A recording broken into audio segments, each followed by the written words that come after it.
Hello students, how are you? Hope all of you are fine at your home. I am Manpreet Kaur, your geography teacher from California Public School. Yes dear students, today's date is 17 June 2020 and we are starting the revision of 4th chapter of 7th class, that's name is Weather and Climate, and we are discussing about the some elements of the weather. Now today we have to discuss the next element of the weather, that is the humidity. So what is the humidity? Humidity is the amount of water vapor, or we can say that moisture present in the atmosphere at particular place and at a particular time, that is called the humidity. Moisture present in the air or water vapors present in the air, that is called the humidity.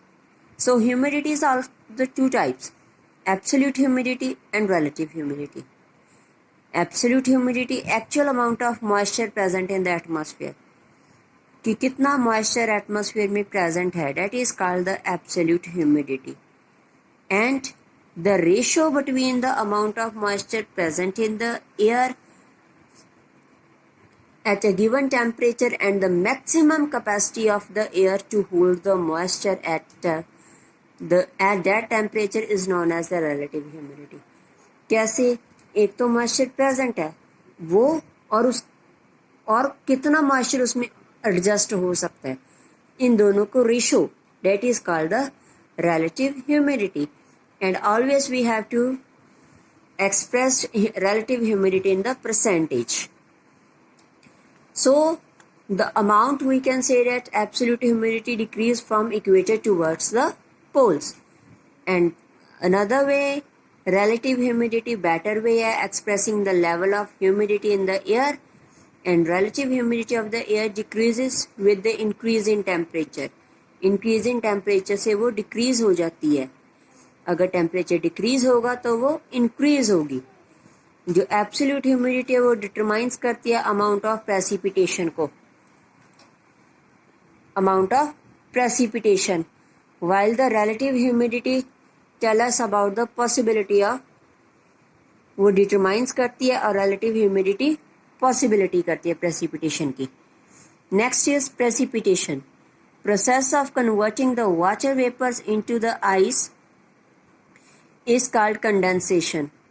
कहते हैं water vapours जब water में या ice में convert होते हैं उसके हम क्या कहते हैं, कंडेंसेशन प्रोसेस.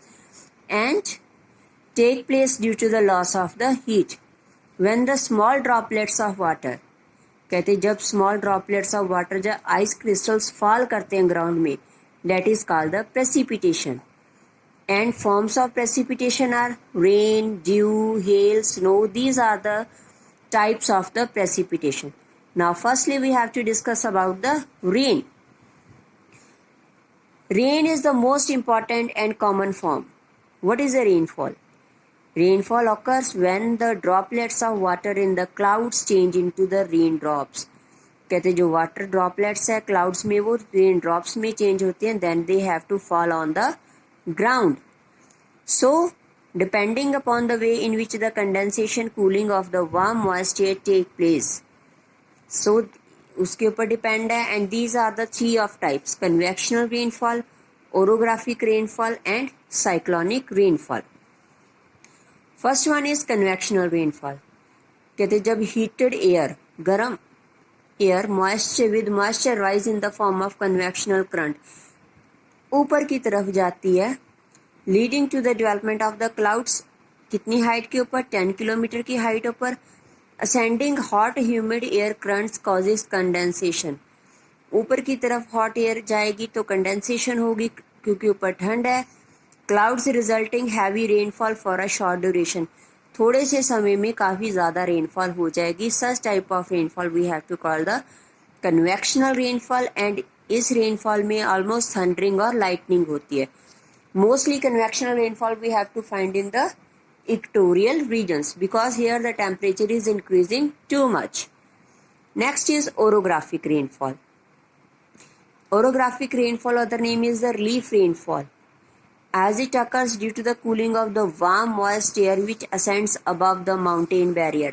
कहते बीच में कोई भी माउंटेन बैरियर आ जाए वहाँ पर जाकर इसने कूल डाउन हो जाना है और उसी साइड विंड होगी जहाँ साइड से प्रिवेलिंग विंड से ऐसी जिस साइड से हवा जाएगी. So sudden ascent causes cooling the air which causes condensation. बीच में पहाड़ आ गया, वहां पर कंडेंसेशन होगी and precipitation. So like this, इस साइड से हवाएं आ रही थी, ऊपर गई, पहाड़ आ गया, ऊपर टेम्परेचर कूल है, क्लाउड्स बन गए and rainfall to this side not to this side. So cyclonic rainfall. Third one is the cyclonic rainfall. This type of rainfall associated the tropical and temperate cyclones में होती है when warm and cold air masses confront each other.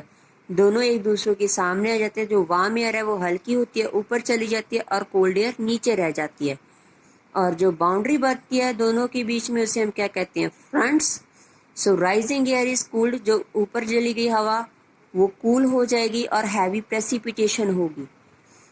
जैसे tropical cyclones को हम क्या कहते हैं? टाइफोन्स, हुरिकेन्स और टर्नाडोस भी कहते हैं. So rainfall is a very useful. Rainfall हमारे लिए क्यों यूजफुल है? क्योंकि ये फ्रेश वाटर लेकर आती है अर्थ के ऊपर. ह्यूमन बींग्स के सर्वाइवल के लिए या एनिमल्स या प्लांट्स सभी के लिए बहुत ज़रूरी है. अगर रेनफॉल ज़्यादा हो जाएगी तो फ्लड्स भी आ जाएंगे, अगर कम होगी तो यह ड्रॉट कंडीशंस पड़ जाएंगे, सूखा पड़ जाएगा. सो these are the two another elements of the weather. Which one? Humidity and precipitation. In precipitation we have to discuss about the rainfall. Hope all of you have to listen it carefully and do the assignment related to this video. So take care. Bye bye.